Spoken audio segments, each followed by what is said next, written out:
Assalamualaikum warahmatullahi wabarakatuh. Pada kesempatan ini saya akan menjelaskan sedikit tentang aldehida dan keton. Aldehida dan keton ini merupakan salah satu gugus karbonil.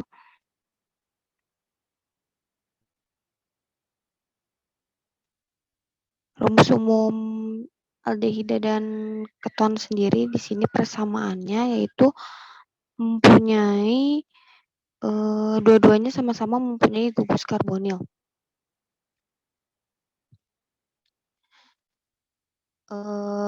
Perbedaannya pada aldehida, karbon C mengikat R itu alkil bisa alkil, aril atau H, dan satu lagi itu mengikat H, sedangkan keton di sini karbon C-nya itu mengikat R dan R.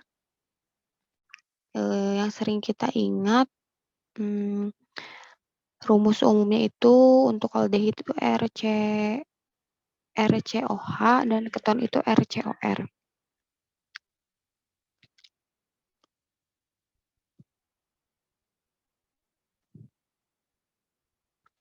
Tata nama IUPAC untuk aldehida. Nama aldehida itu mirip seperti tata nama pada alkana. Akhiran A diubah menjadi al. Rantai induk yang mempunyai gugus fungsi CHO, dia diberi nomor 1 atau biasa kita sebut yang ada gugus fungsinya itu biasa kita kasih nomor terkecil. Tetapi dia tidak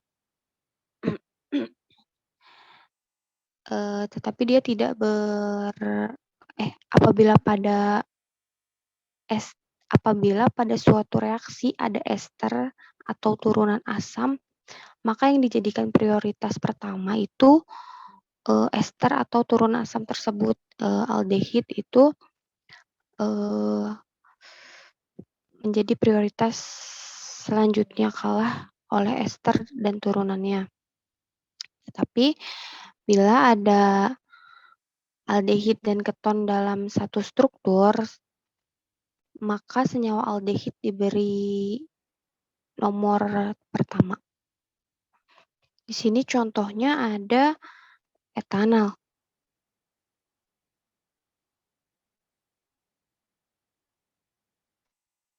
Di sini etanal itu berasal dari etana alkananya.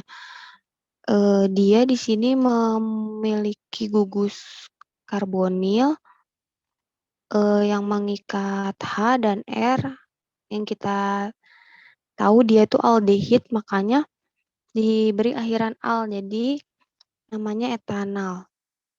2-kloropropanal. Kita hitung dulu C yang berada pada rantai itu ada berapa? 1, 2, 3. Ada 3, berarti kan propana kalau misalkan dalam alkananya. Nah, kita lihat di sini ada aldehida di nomor pertama, di nomor C pertama, di kedua ada kloro, lalu ada metil, makanya 2-kloropropanal, karena di sini C-nya ada 3, makanya dia propanal. Diberi akhiran A. 2-butenal. Kita sebut 2-butenal karena awalnya ini dia butena. Kita hitung karbon C-nya ini pada rantai ada berapa? 1, 2, 3, 4. Ada 4. Kita beri nomor 1 dari sini. 1, 2, 3, 4. Kita lihat ikatan rangkapnya berada di nomor berapa? Di nomor 2. Makanya dinamakan 2-butenal. Untuk tata nama IUPAC keton, nama keton itu diturunkan dari alkana induknya sama. Nah, kalau di alkana itu hurufnya akhiran A, kalau di keton dia diubah menjadi on. Boleh digunakan nomor, boleh juga tidak digunakan nomor. Kita lihat contoh yang pertama, di sini ada sikloheksanon. Nah, di sini itu berasalnya kalau misalkan alkana itu dia sikloheksan. Tapi karena di sini ada RCOR yang kita tahu itu keton, makanya ditambahkan akhiran noon.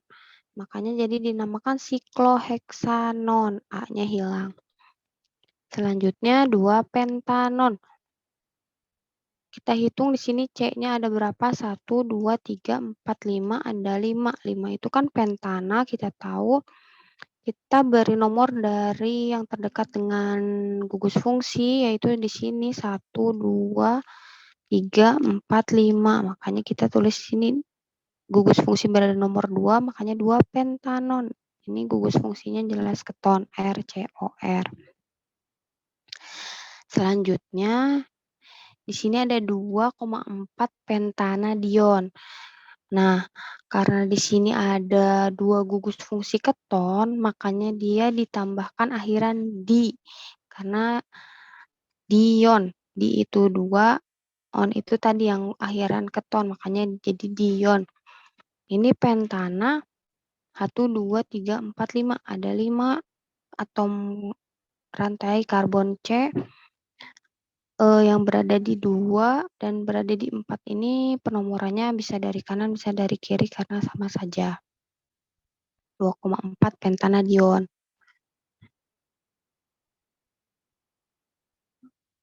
Nama trivial aldehid dan keton. Pada aldehid diberi nama menurut nama trivial asam karboksilat induknya dengan mengubah imbuhan OAT atau asam jadi AT menjadi akhiran aldehida. Kalau pada asam karboksilat kita tahu nama trivialnya ada OAT-OAT-nya atau ada AT-nya. Nah, pada pada aldehida diberi akhiran nama aldehida tersebut. Pada keton, gugus alkil atau aril yang terikat pada karbonil dinamai kemudian ditambahkan kata keton kecuali pada aseton. Jadi untuk nama trivial aldehid dan keton di akhirannya ditambahkan nama gugus fungsinya dia sendiri, aldehid ditambah di aldehida, keton ditambahkan keton. Posisi lain dalam molekul dirujuk dengan huruf Yunani. Huruf Yunani itu alfa, beta, gamma, yang seperti itu. Ini perbandingan nama UPEC dengan nama trivial. Di sini metana, C-nya 1, makanya metana. Ini ada aldehida, makanya dia ditambahkan akhiran al, jadi metanal. Nah, metanal ini nama trivialnya formaldehida. Ini ada akhiran aldehida di akhirnya. Etanal, C-nya 2, ada aldehida juga disebut asetaldehida. Yang ketiga ini 2 bromopropanal. Nah, kita biasa memberikan nomor dari gugus fungsi yang terdekat dengan gugus fungsi 1, 2, 3, berarti 2 bromopropanal. Ada 3 atom karbon, ada 3 rantai karbon, dan mengikat aldehida juga. Di sini ada alpha bromopropionaldehida. Untuk keton juga sama, di sini ada propanon yang biasa kita kenal dengan nama-nama di labnya itu aseton yang sering kita pakai. Di sini propana 1, 2, 3 propana karena ini keton RCOR makanya jadi propanon. Di metil etil keton untuk trivialnya ini metil etil ini keton.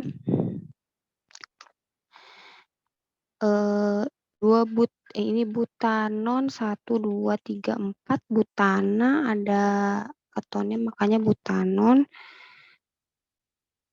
Yang ini 2,24 trimetil 3 pentanon atau isopropil T-butil keton. Isopropil ini T-butil ini keton.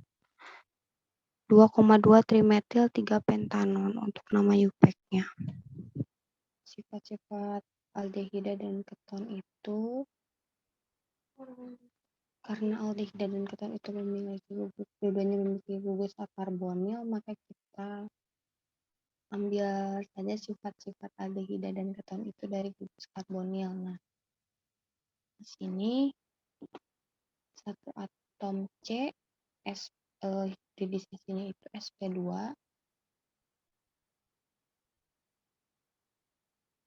satu atom O yang dihubungkan dengan satu ikatan sigma dan satu ikatan Pi. Nah, di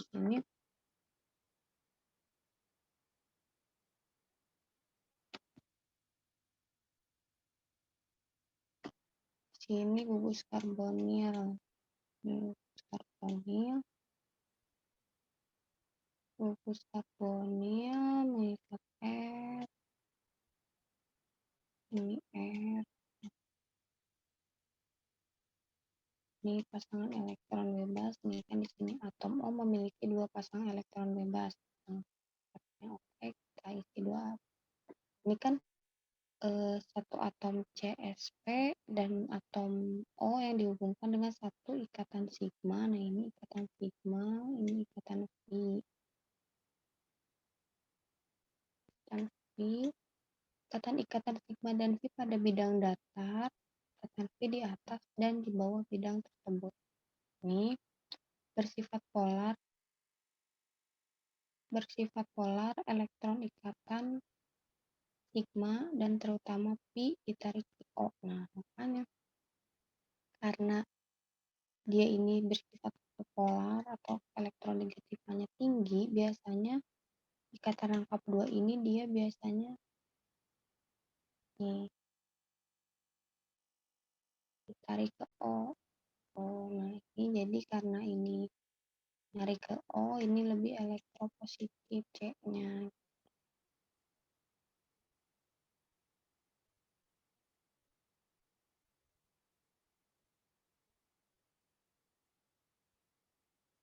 Sifat-sifat struktural di atas, kedataran, ikatan Pi, kepolaran, pasangan elektron bebas mempengaruhi sifat dan kereaktifannya. Jelas tadi yang sudah dijelaskan.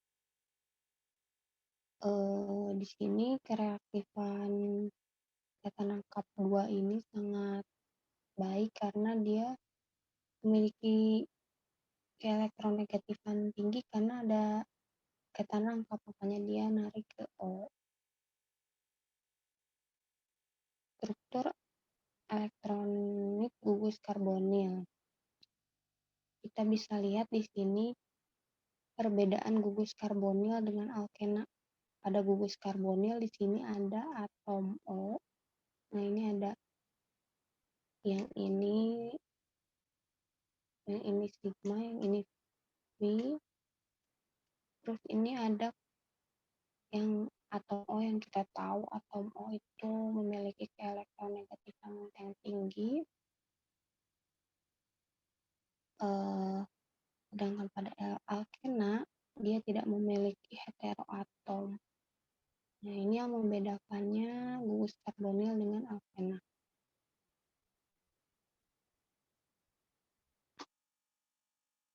Selanjutnya, konsekuensi kepolaran gugus karbonil. Terjadi asosiasi yang lemah di antara molekul-molekul aldehid dan keton. Titik didih lebih tinggi daripada alkana yang setara, namun aldehida dan keton tidak dapat membentuk ikatan hidrogen dengan sendirinya. Nah,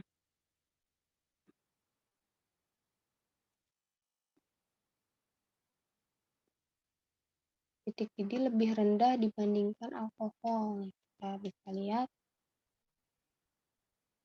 di sini alkana itu titik didihnya 12 derajat.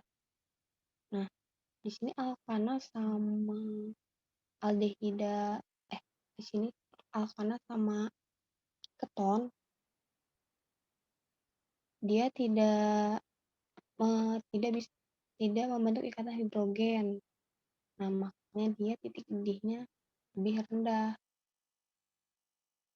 Sedangkan di sini alkohol, dia membentuk ikatan hidrogen. Nah, ikatan hidrogen kan ikatan H yang berikatan dengan atom yang memiliki elektron negatif yang tinggi. Makanya dia titik didihnya lebih tinggi pada alkohol.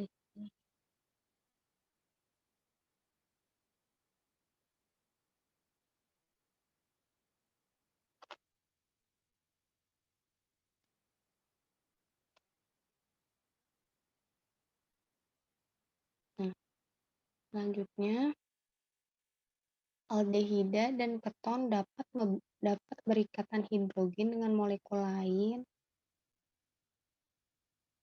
Jadi aldehida dan keton itu dapat berikatan hidrogen tapi dengan bantuan molekul lain nih. Di sini contohnya nih. Ini kan keton nih.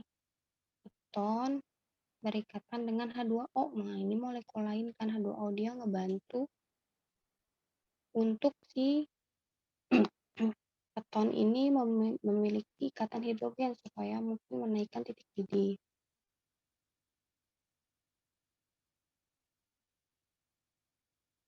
Aldehida dan keton membuat molekul rendah larut dalam air. Secara terbatas, aldehida dan keton dapat mensolvasi ion. Contohnya natrium iodida larut dalam aseton. Jadi aldehid dan keton pun bisa membentuk ikatan hidrogen, tetapi harus dengan bantuan molekul lain. Nah, seperti alkohol tadi. Sifat fisik pada beberapa aldehida, dari formaldehid sampai benzaldehid, kita lihat di sini semakin banyak rantai tuh titik didihnya maka akan semakin tinggi. Nah, titik didih di sini berkorelasi dengan kelarutan dalam air. C yang semakin panjang maka kelarutan dalam airnya pun semakin berkurang.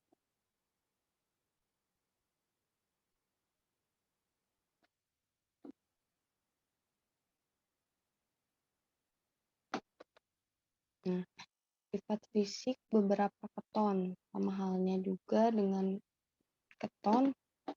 Di sini rantai C-nya dia semakin panjang, titik didihnya semakin tinggi, dan kelarutan dalam airnya pun sama. Titik didih itu akan berkorelasi atau sejalan dengan kelarutan dalam air, sehingga semakin panjang kelarutannya semakin berkurang. Jadi aldehid dan keton itu sama-sama memiliki sifat fisik yang titik didih dan kelarutan dalam air ini. Nah, sini tadi yang sudah dijelaskan, gugus karbonil memiliki dua ikatan angkap, di sini sigma, di sini V. Nah, dia sangat elektronegatif sehingga dia bisa menyerang atom O atau memberikan elektron. Makanya dia di sini atom O ini kan kelebihan elektron, makanya sifatnya dia nukleofil. Nah, nukleofil ini dapat bereaksi dengan asam atau elektrofil. Sedangkan karena ini sifatnya atom O udah bersifat nukleofil, nah maka si atom C yang mengikatnya cenderung dia parsial positif atau elektrofil karena kekurangan elektron. Nah, atom C ini bereaksi dengan basa atau nukleofil. Gitu. Senyawa aldehid, contoh-contoh senyawa aldehid yaitu formaldehid sering kita jumpai. di lab-lab juga sering dipakai biasanya untuk pengawet sampel biologis, reaksi, penghilang bau, untuk sumbu, lampu, atau lilin. Disimpan sebagai larutan dalam air. Nah, biasanya kalau dalam air itu disebutnya dia formalin atau polimer. Sifat dalam polimernya itu paraformaldehid atau dalam bentuk trimernya itu trioxide.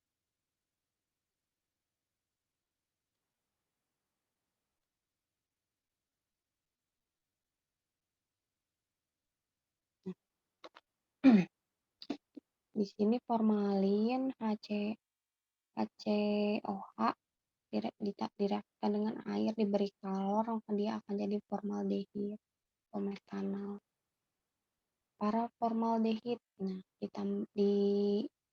direaksi ditambah kalor sama hasilnya akan menjadi formaldehida. Ini sama trioksan juga, tambah kalor akan hasilnya menjadi aldehid atau metanol atau formaldehid.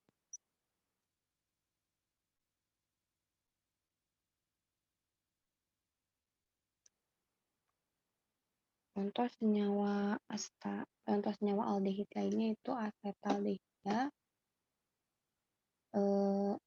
Biasanya asetaldehida ini kita temui di zat antara untuk sintesis asam asetat dan anhidrida asetat. Disimpan sebagai trimernya yaitu aldehid atau tritrimernya itu metaldehida.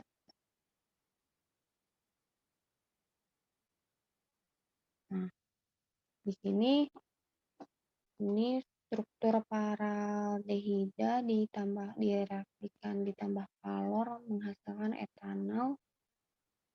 Nah, sama metaldehida pun ditambah kalor menghasilkan etanol atau asetaldehida.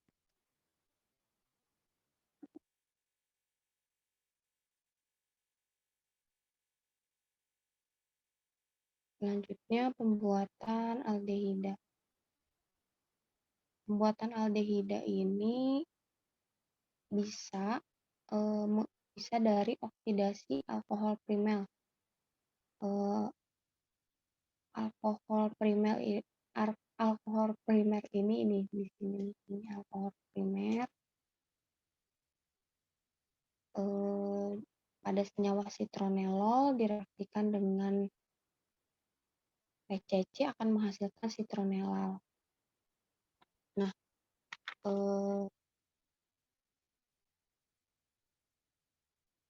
aldehida ini dapat diperoleh dari oksidasi alkohol primer, tetapi apabila tidak dicegah maka dia apabila terus-terusan bereaksi dia akan akhirnya itu menjadi asam karboksilat. Nah, makanya untuk mencegah oksidasi berkelanjutan maka dibutuhkan oksidator khusus gitu untuk menghentikannya supaya tidak berlanjut ke asam karboksilat. Nah, biasanya ini reaksi yang digunakan ini PCC atau piridinium kloroformat. Nah, ini alkohol primer, alkohol tersier itu alkohol sekunder itu biasanya dia mengikat dua R di sini R.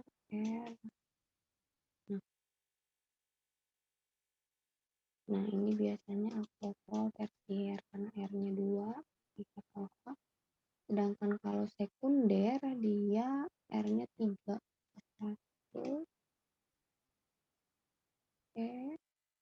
R3 1 R1 R ini alfa. Nah, ini alkohol tersier. Nah, di sini di citronellol dia primer direaksikan dengan PCC dan kloroetil, maka menghasilkan citronellal yang murni yaitu 82%. Di sini mekanismenya itu Cr bersifat elektropositif karena dia logam. Cr ini akan diserang oleh O. Ini. Nah, jadilah hasil ini intermediate yang bentuknya tetrahedral. Ini tadi udah diserang O menyerang ini karena jadinya di sini, lalu direaksikan secara eliminasi membentuk aldehid. Ini katalisnya CrO3 kembali lagi.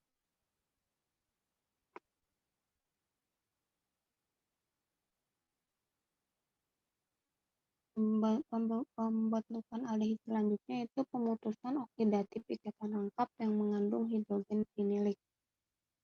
Nah, tapi yang harus kita tahu tidak semua ikatan rangkap itu bisa diputuskan menjadi aldehid, hanya yang memiliki hidrogen fenilik. Nah, apa sih hidrogen fenilik itu? Nah, ini nih. Hidrogen fenilik, sampah yang mengikat pada vinil.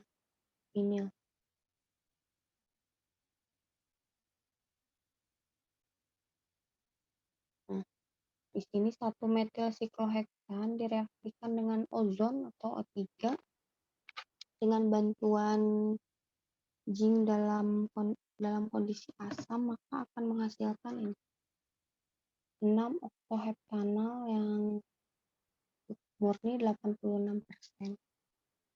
Nah, di sini pembentukan aldehida ini aldehid RCO.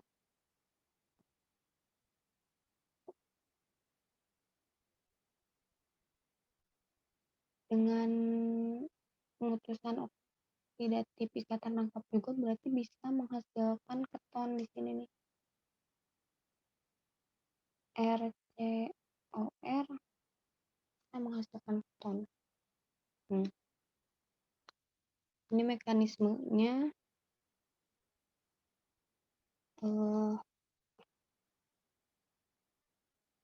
di sini alkena akan diserang O. Nah, hasilnya ini molojonida intermediate-nya lalu menjadi ozonida. Nah, direaksikan lagi dengan zinc dengan asam berlebih dengan bantuan air, maka ini akan menghasilkan aldehid akhirnya.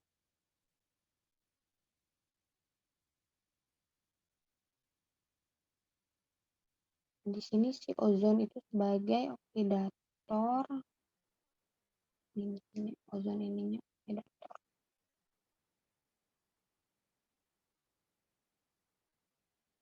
Selanjutnya reduksi turunan asam karboksilat tertentu. Kita lihat di sini.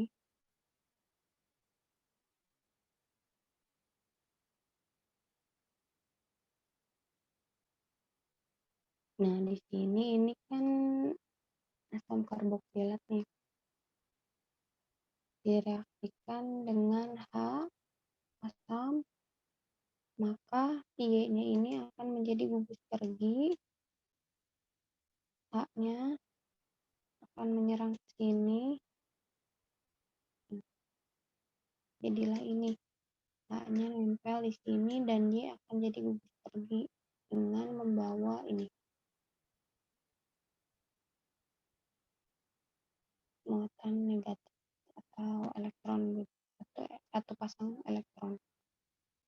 Nah, di sini metil dodekanoat direaksikan dengan reaksi Dibach Dengan bantuan toluen minus 78 derajat dengan H3O3 akan menghasilkan dodekanal yang murni. Limbah itu diisobutil amonium dihidrat.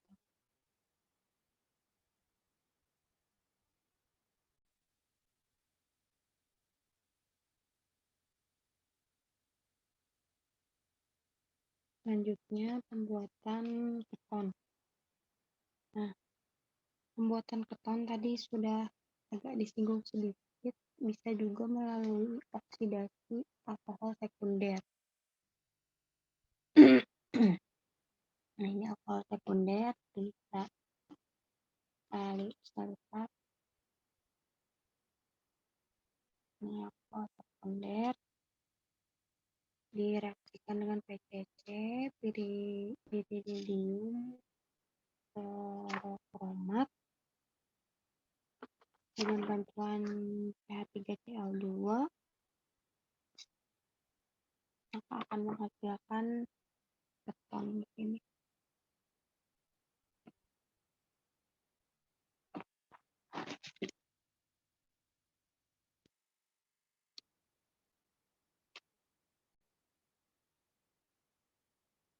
Pembuatan keton yang kedua itu pemutusan oksidatif alkena yang salah satu atau kedua karbon tak jenuhnya tersubstitusi. Nah, ini alkil RR di situ itu alkil, ini alkil, ini C, ini ikatan C-nya di sini, ini karbon tak jenuh.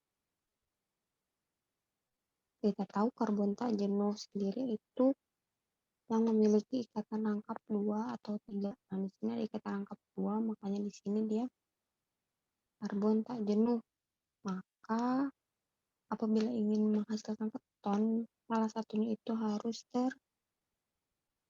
tersubstitusi. Nah, dengan bantuan reaksi ozon tadi, O3 dan zinc dalam suasana asam, maka akan didapatkan nih keton.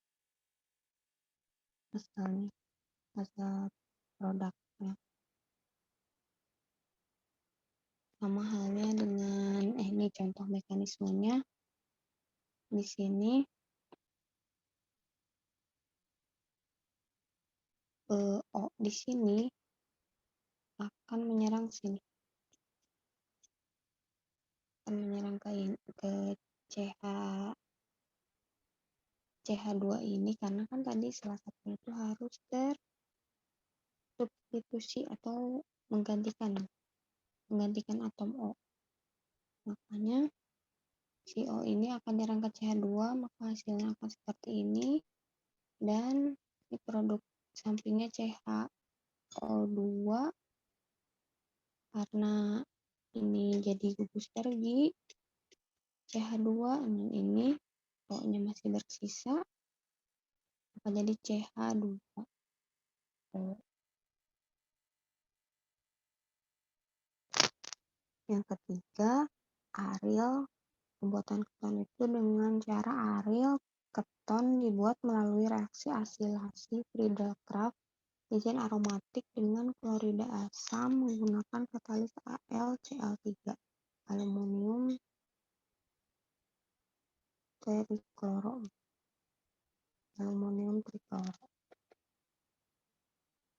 Nah,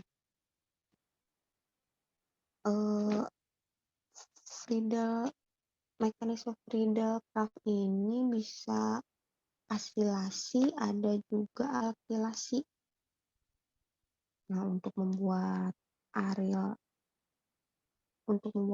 keton melalui reaksi asilasi Friedel-Crafts membutuhkan bantuan katalis AlCl dengan kalor. Di sini contohnya ada benzena ditambahkan dengan asetil klorida. Ini asetil klorida, maka menghasilkan asetofenon yang umurnya baik sekali 95%. Nah, selanjutnya di sini mekanismenya. Nih, ingat kembali pelajaran tentang senyawa aromatis. Nah, di sini Al itu kita tahu dia logam, makanya dia akan bersifat positif karena dia logam. Nah, si Cl ini kita tahu ini negatif, makanya Cl ini akan menyerang ke Al. Dia menyerang ke Al. Nah, di sini C-nya kekurangan elektron di reaktif ini kan C rangkap 2O RF.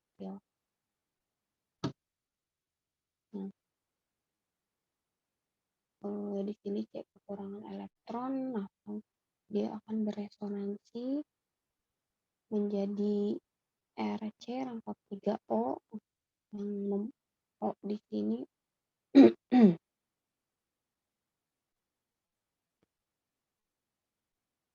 ini jadi si pasangan elektron bebasnya ke sini, makanya jadi ininya elektropositif. Ya jadi positif karena O-nya jadi elektropositif karena kehilangan pasangan elektron. Dia beresonansi lalu ditambahkan dengan tadi aluminium klorida. Nah, selanjutnya ini ada benzen ditambahkan dengan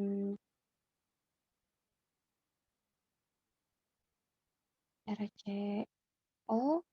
Nah, kita tahu di sini benzen itu sangat kaya akan karena dia mempunyai banyak ikatan angkap, jadi dia kaya akan elektron. Makanya di elektron ini, ikatan angkap ini akan nyerang ke sini. C positif ini, maka hasilnya RCO-nya itu nempel di sini. Ini hasilnya. Nah,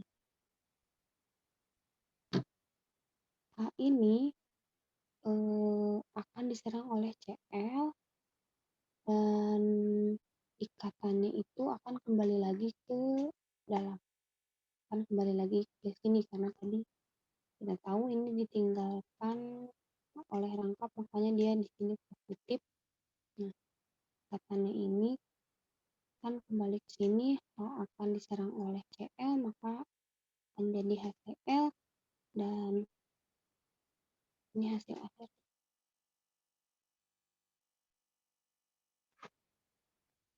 Menghasilkan ketok. Selanjutnya, metil keton dibuat dari hidrasi alkuna terminal dengan katalis ion merkuri.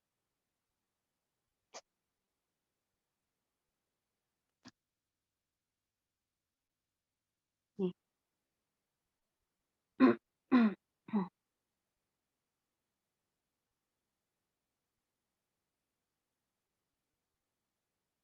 Di sini satu heksuna. Nih, heksuna. Heksuna akan direaksikan dengan asam dan bantuan Hg, maka akan menghasilkan dua heksanon yang kemurniannya cukup 78%. Ini mekanismenya. Hg itu kan tembaga, dia lebih elektropositif, ikatan angka 3 alkuna plus dia sangat kuat, mempunyai banyak ikatan angka, jadi dia bisa sebagai nukleofil, maka akan menyerang si Hg. Ini Hg-nya masuk ke sini dengan bantuan H2O. Nah, di sini reaksi intermediate jadi kation vinil. Nah, dibantu H2O. O di sini akan menyerang C ini karena dia tadi kehilangan ikatan angkapnya, maka dia lebih elektropositif. Nah, pasangan elektron bebas pada O ini akan menyerang C. Nah, di sini C-nya nempel, 2 O. O-nya di sini positif karena tadi kehilangan kehilangan satu pasang elektron. Ditambahkan dengan asam lagi. Di sini asamnya ini akan bereaksi dengan akan menyerang O di sini asam. Jadi menghasilkan alkohol, lalu direaksikan lagi dengan H3O, tambahkan kembali,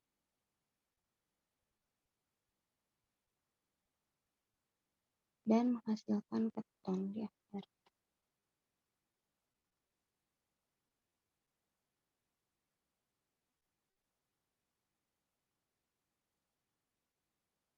Ini hasil akhirnya nih, keton dari metil. Keton dibuat dari hidrasi alkuna terminal dengan katalis ion merkuri OH.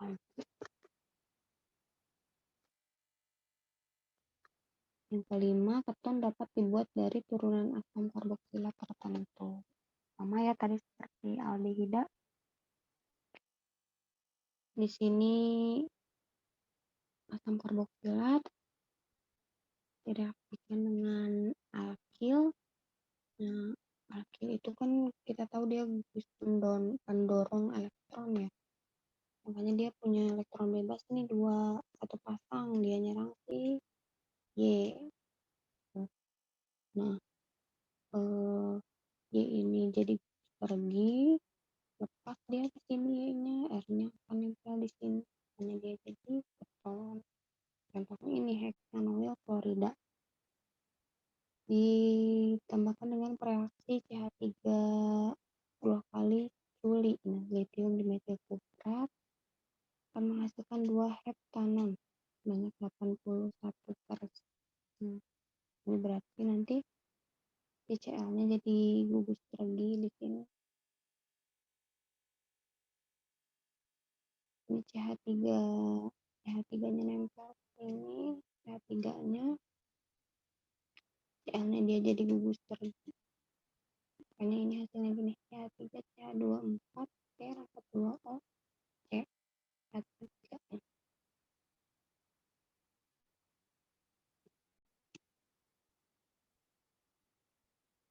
Selanjutnya reaksi adisi nukleofil pada aldehida.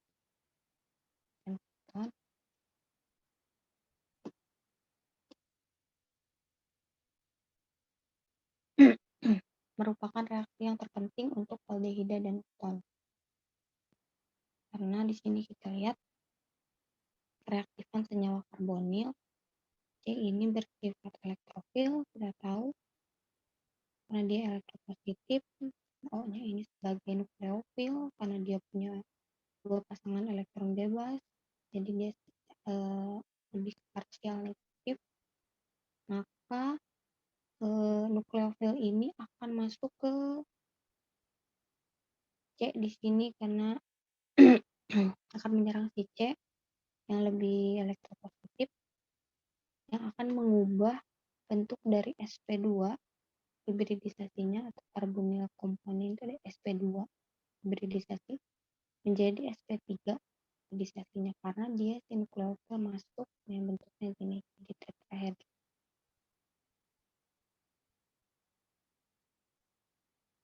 Selanjutnya di sini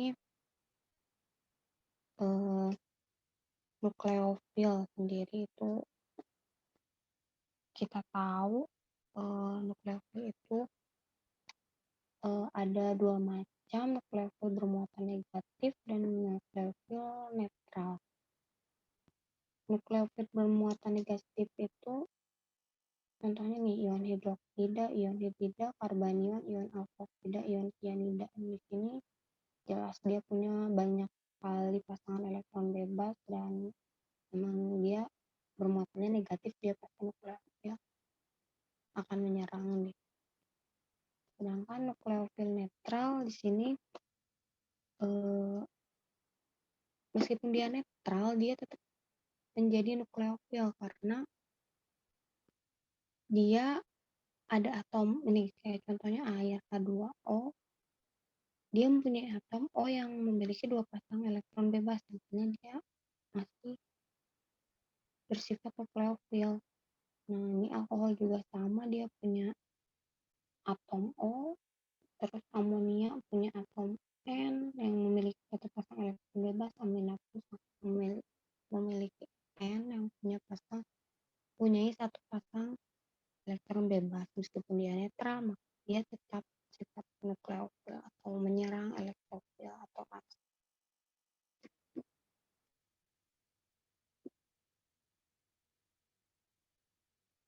Selanjutnya, dua variasi adisi nukleofilik pada aldehida dan keton. Di sini ada intermediate tetrahedral diprotonasi oleh air atau asam menghasilkan alkohol.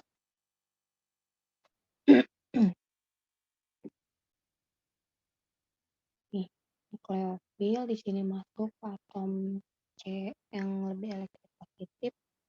Dua ikatan rangkap di sini akan menyerang O dan dia akan menambah pasangan elektron bebas pada O. Dia semakin elektronegatif atom O-nya. Nah, ini hasilnya ini intermediate-nya nukleofil udah masuk kan di sini direaksikan oleh asam. Asam ini pasti akan diserang oleh atom O. Asam ini akan diserang oleh atom O, maka akan menghasilkan alkohol. Jadi, intermediate tetrahedral diprotonasi oleh air atau asam menghasilkan alkohol. Ini ada atom oksigen karbonil dikeluarkan sebagai OH- atau H2O merupakan ikatan rangkap karbon nukleofil. Ini oleh asam, ini sekarang oleh basa. Di sini nukleofil H2 dia akan menyerang C di sini yang cenderung elektropositif. Nah, ikatan rangkap di sini menyerang O, dinambah lagi pasangan elektron bebasnya. Nukleofil ini masuk ke sini, dia elektropositif. Nah, terus tidak ada reaksi asam, jadinya hasilnya ini menjadi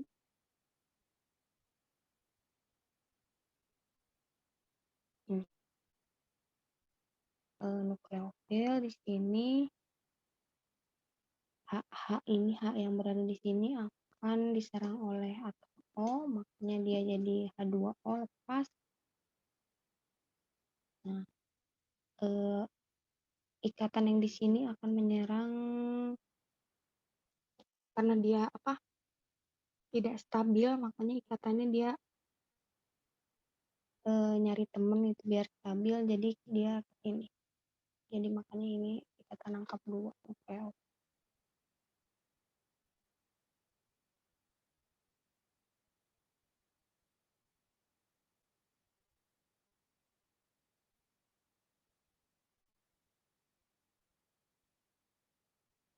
Selanjutnya, reaktifan relatif aldehid lebih reaktif dari keton. Alasan yang pertama itu alasan sterik. Nah, di sini ketika nukleofil masuk ke atom C, ini atom C nih ada halangan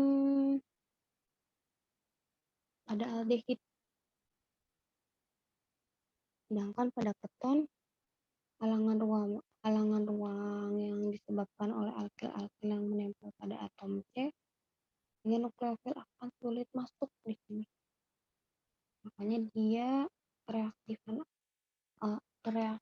aldehid itu lebih reaktif dari keton karena itu pertama alasan sterik. Dia si nukleofil gampang masuk jadi ke atom C ini dibandingkan dengan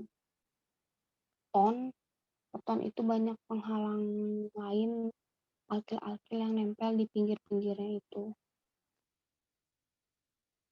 Jadi makanya si aldehid itu lebih reaktif alasan steriknya. Yang kedua, alasan elektronik, perbedaan kestabilan muatan positif partial. Nah, ini di sini aldehid nih. Kalau aldehid kan diikatnya oleh satu alkil dan H, sedangkan keton dua-duanya itu CH3 atau alkil atau aril gitu alkil. Nah, kita tahu di sini alkil itu bersifatnya itu mendorong elektron. Nah, makanya di sini pada keton ada dua alkil sehingga dia lebih nukleofil itu akan lebih sulit masuk ke atom C yang ini karena dia ada dua alkil yang mendorong, makanya lebih parsial positifnya lebih ke aldehid karena dia hanya satu yang menyumbang mendorong mendorong mendorong atom C itu, sehingga makanya di sini aldehid itu lebih reaktif dibanding keton karena di sini alkilnya satu aldehid, ini alkilnya dua, jelas aldehid lebih reaktif, jadi karena nukleofilnya lebih mudah masuk.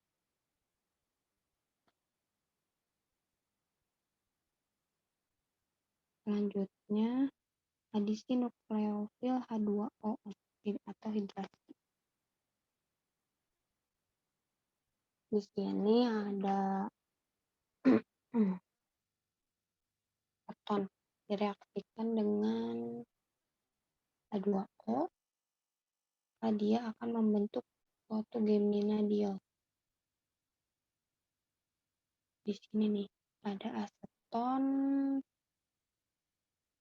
yang sangat baik sekali pemurniannya, hasil pemurniannya direaksiin dengan air jadi aseton hidrat. Formaldehida 0,1% direaksikan dengan air, jadi formaldehida hidrat dengan hasilnya 99,9%. Di sini perbedaannya pada keton, aseton yang dihasilkan itu lebih banyak daripada pada aldehid. Nah, sedangkan aldehid dihasilkan besarnya itu pada produk D-terminalnya. Di produknya ini dia hasilnya lebih besar kalau aldehid, perbedaannya di situ. Kalau aseton pada asetonnya lebih banyak sebelum ditambahin hidrat. Kalau aldehid dia lebih banyak di hasilnya setelah ditambahkan hidrat. Selanjutnya mekanisme hidrasi. Katalis basa, ada katalis asam. Nah, di sini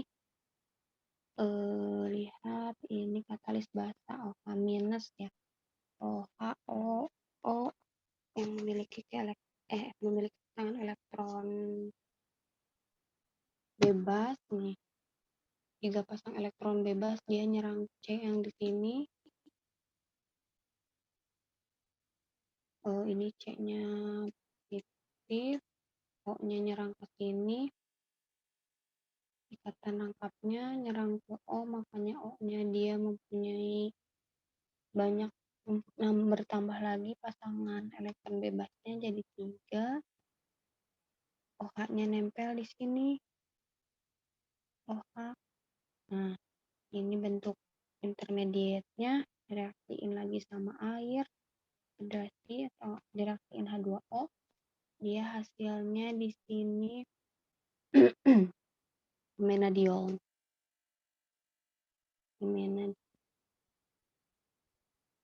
O-nya nyerang ke H, makanya dia jadi OH nempel.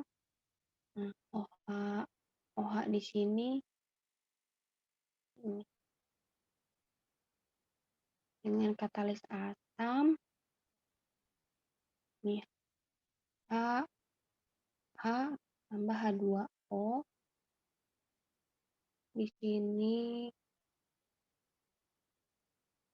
karbonil akan pada gugus karbonil nyerang H, makanya ini jadi OH.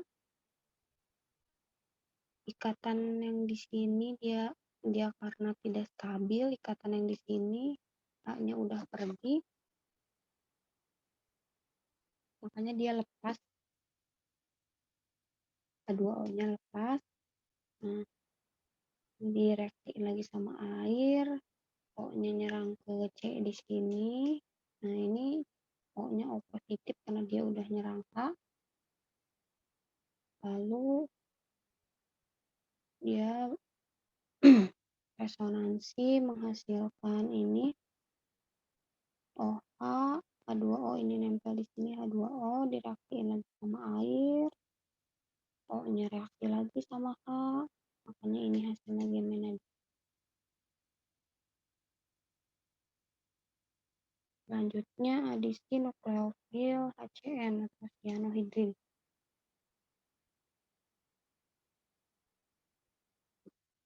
Di sini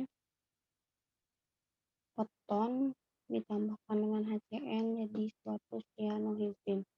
Dengan HCN murni reaksi sangat lambat, dengan penambahan sedikit basa atau ion cyanida reaksi cepat. Nah, ini benzaldehid karbonil yang menempel pada aril bereaksi dengan cyanida. Ini C-nya ini mempunyai 2 pasang elektron bebas yang akan menyerang C yang di sini. Dia akan menyerang C yang di sini. Hasilnya ini C-nya nempel. Ini jadi intermediate-nya, hasil intermediate-nya direaksiin lagi sama CN, maka akan jadi mandelonitril dengan kemurnian yang baik 88%. Nah, ini katalisnya balik lagi ke sini. Ini O-nya nyerang H yang di sini. Ini O-nya nyerang H jadi HO, CNH. Nah, ini CN-nya kembali lagi jadi ini CN.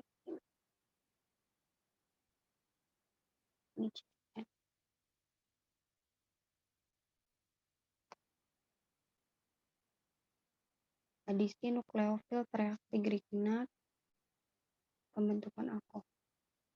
Reaksi Grignard adalah nukleofil karena ikatan karbon magnesium sangat terpolarkan dengan kekerabatan elektron yang tinggi pada karbon. Reaksi Grignard itu R-nya itu bisa atil, bisa aril. Nah, X-nya di sini itu biasanya halida. Ini X, ini halida. Nah, di sini alkil akan menyerang atom C yang di sini karena dia cenderung positif. Lalu ikatan lengkap akan menyerang atom O dan bertambah pasangan elektron bebasnya. Ini hasil intermediate-nya jadi tetrahedral. Direaksiin lagi dengan asam H3O menghasilkan alkohol. Ini katanya. Ini menyerang H jadi OH, R, Mg ini jadi pergi. Ikatan dengan OH dari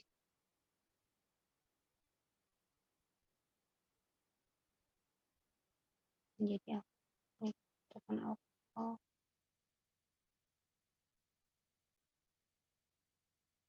Adisi nukleofilik hidrida atau reduksi. Reaksi reduksi misalnya litium aluminium hidrat atau natrium borohidrat berfungsi sebagai ekivalen ion hidrida. Nah, di sini asam mempunyai satu pasang elektron bebas, jadi dia lebih nukleofil, akan menyerang C di sini, maka si H-nya akan nempel. Ini hasil intermediate-nya, jadi intermediate tetrahedral. Dari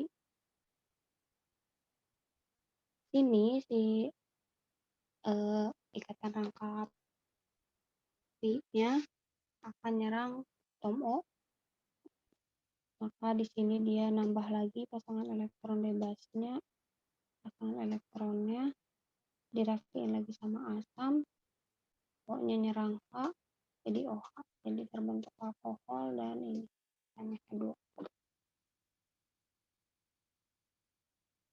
Selanjutnya adisi nukleofilik hidrazin, reaksi Wolff-Kishner merupakan metode sintesis yang penting untuk mengkonversi keton atau aldehid menjadi alkana.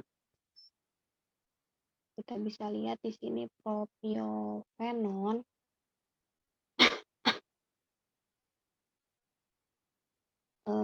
di sini direaksikan dengan suatu amina, ini NH2, hasilnya itu akan menjadi alkana.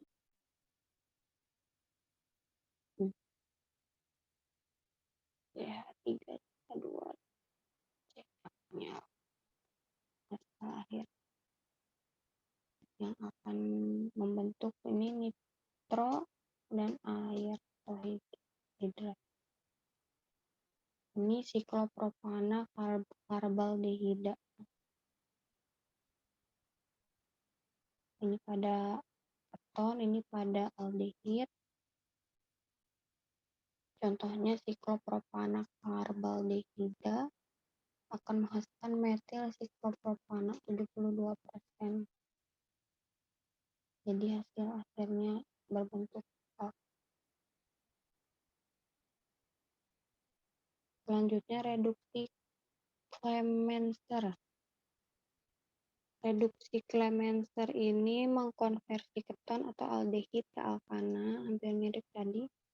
Mekanismenya rumit dan bentuknya belum sepenuhnya dipahami. Digunakan bila substrat tidak tahan kondisi basa.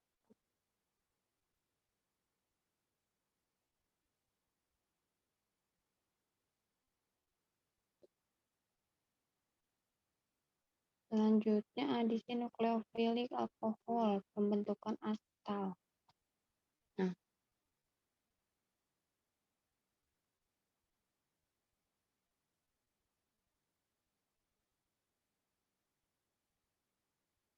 adisi berlangsung cepat pada suasana asam. Di sini ada keton atau aldehid nih, direaksikan dengan alkohol, ditambah katalis. Dalam suasana asam, maka akan menghasilkan asetal. Ini asetal.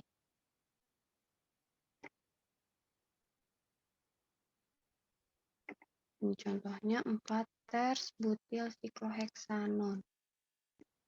Ini aldehidannya di sini. Ini keton. Dia direaksikan dengan katalis asam 88%, menghasilkan 4 ters butil sikloheksan etilena asetal. Ini atau suatu asetal siklik. Ini contoh mekanisme reaksi pembentukan asetalnya. Tadi di sini aldehida atau keton nih direaksikan dengan asam HCl, maka si atom O ini akan menyerang H di sini, membentuk di sini OH.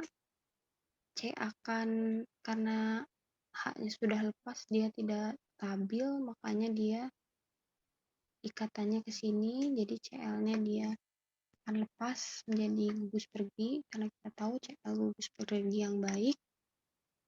Ini hasilnya jadi ada OH direaksikan dengan alkohol, eee, atom O yang kita tahu memiliki 2 pasang elektron bebas atau alkohol ini sebagai nukleofil akan menyerang C yang di sini positif. Ini alkohol masuk di sini ROH direaksikan lagi dengan air H2O, maka O-nya ini akan menyerang H,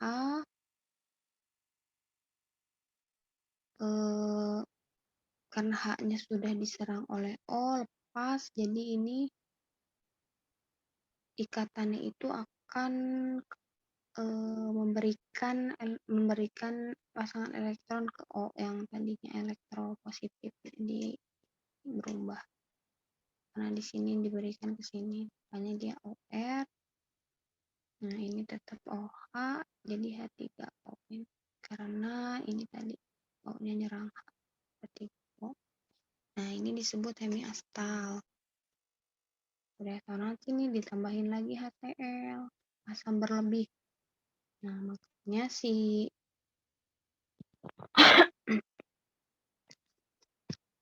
ikatan yang di sini dia akan nyerang ke O. Ini hasilnya jadi O R alkil. Nah, ini H-nya di sini ini OR, O akan ngasih ke sini, makanya di sini dia akan ada ikatan rangkap nih. Ikatan rangkap ini O ngasih ke sini, ini ikatan rangkap.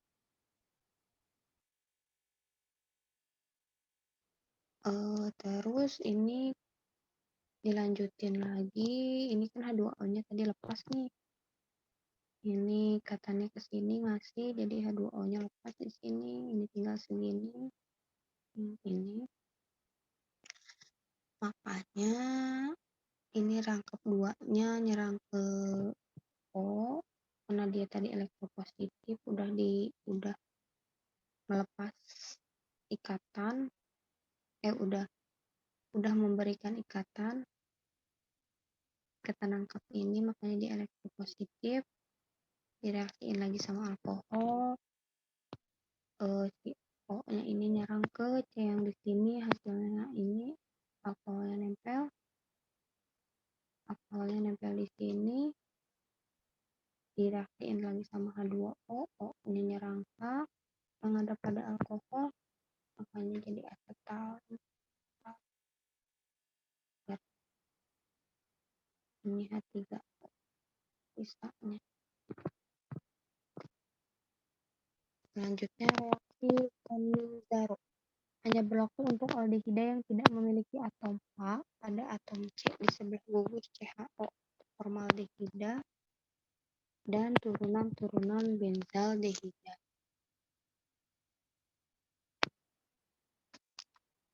Nah, syarat itu di sini harus ada atom H kalau misalkan mau pakai reaksi Cannizzaro. Nah, tadi nih keton tidak bisa bereaksi karena kita tahu keton itu tidak memiliki atom H. Dia bisa bereaksi itu berlaku hanya untuk aldehida karena syaratnya dari reaksi Cannizzaro ini harus memiliki atom H, maka sehingga dia bisa bereaksi. Nah, contohnya di sini benzaldehid.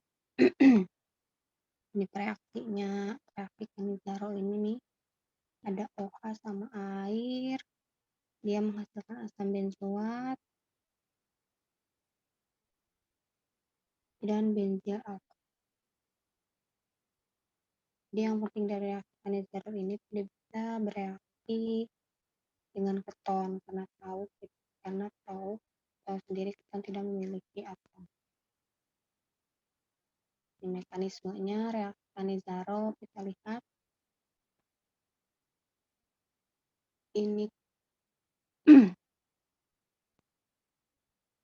ini aldehid kan, ini aldehid.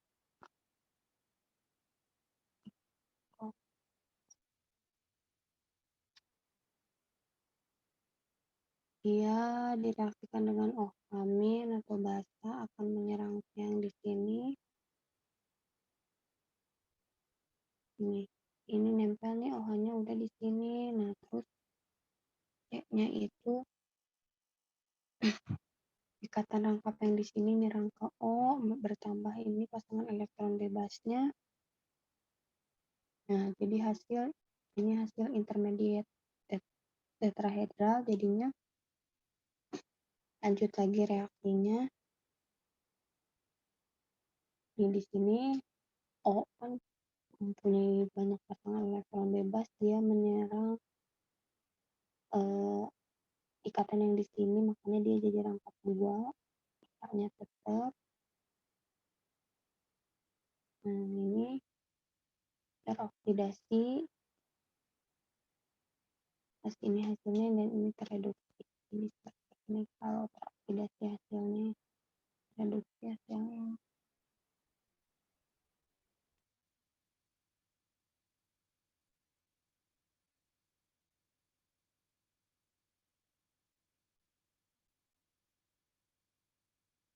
Substitusi hasil nukleofil pada turunan asam karboksilat. Nukleofil biasa nyerang ke ini yang di sini positif. Kita nangkap dua nyerang O-nya mungkin punya pasangan elektron, dia balik lagi nyerang ke, dia menyerang lagi menyerang lagi ini karena dia elektropositif kan, rangkapnya jadi rangkap dua. Y-nya itu cenderung pergi, jadi gugus pergi yang baik. Nah, ini jadi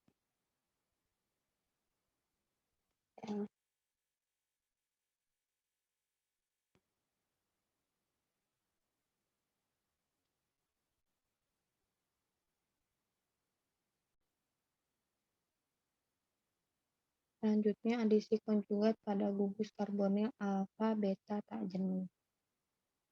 Nah, nih alfa beta tak jenuh ini nih, alfa beta tak jenuh ini gugus karbonil. Setelah gugus karbonil ada ikatan rangkap dua yang kita tahu C rangkap dua, yaitu dia hidrogen tak jenuh, karena hidrokarbon tak jenuh, hidrokarbon tak jenuh, makanya dia di sini datang setelah gugus karbonilnya ini, yang pertama alfa, terus beta, terus selanjutnya ada gamma. Makanya dia disebut gugus karbonil alfa beta tak jenuh ini. Nah,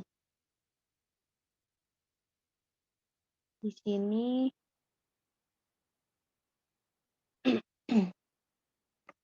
ini di sini elektropositif,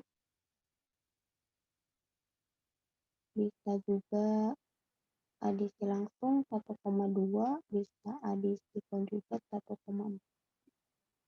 Nah, ini adisi langsung 1,2, reaksinya nukleofil nyerang ke sini, satu langsung kita nangkap yang di sini nyerang ke O. Jadi seperti ini nukleofilnya masuk, direaksikan dengan asam. O-nya ini menyerang H, jadi OH. Jadi ada alkohol. Ini hasilnya adisi 1,2. Yang ini yang adisi konjugat 1,4, di sini nukleofil akan nyerang ke sini dulu. Nukleofil nyerang ke C yang di sini, ini satu, makanya langsung ikatan rangkap yang di sini nyerang ke sini dua. Nah, baru ikatan rangkap yang di sini nyerang ke O. Ini 3, ini jadi 4, makanya disebut adisi 1,4. Karena nih ikatan rangkapnya di 1 sama di 4 ya. Nah, lalu ini ada intermediate ion enolat. Hasil intermediate-nya ion enolat, direaksiin lagi, ini hasil adisi konjugat HCl. Aldehid atau keton direaksikan dengan HCl,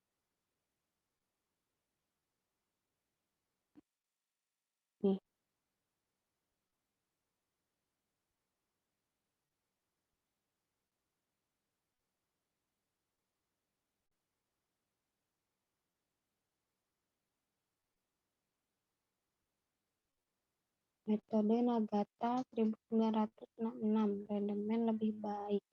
Ini contohnya di sini 4 metil 3 penten 2 on direaksikan dengan C2H5 2 Al tambah toluen dan asam.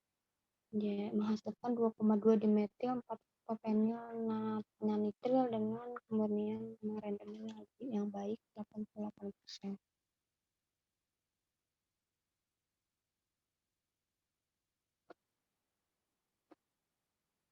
Yang terakhir, adisi nukleofilik dalam makhluk hidup. Bacillus subtilis atau spesies alanina. Di sini asam piruvat, nama trivialnya biasanya asam piruvat, direaksikan dengan asam NH3, N-nya akan nyerang C yang di sini, makanya dia akan jadi suatu imina. N-nya karena nyerang ini dia jadi suatu imina, diberi reaksi enzim dan diberi reduksi menghasilkan alanin. Jadi NH2. Pertahanan diri Apeloria corrugata atau kelabang. Caranya gini, kelabang mempertahankan diri. Mandelonitril. Nah, ini mandelonitril direaksikan dengan enzim, maka akan menghasilkan ini aldehid nih. Akan menghasilkan aldehid dikloheksanal ditambah ini HCN, maka ini racun kelabangnya HCN. Terima kasih, sekian penjelasannya. Mohon maaf banyak apabila banyak kekeliruan.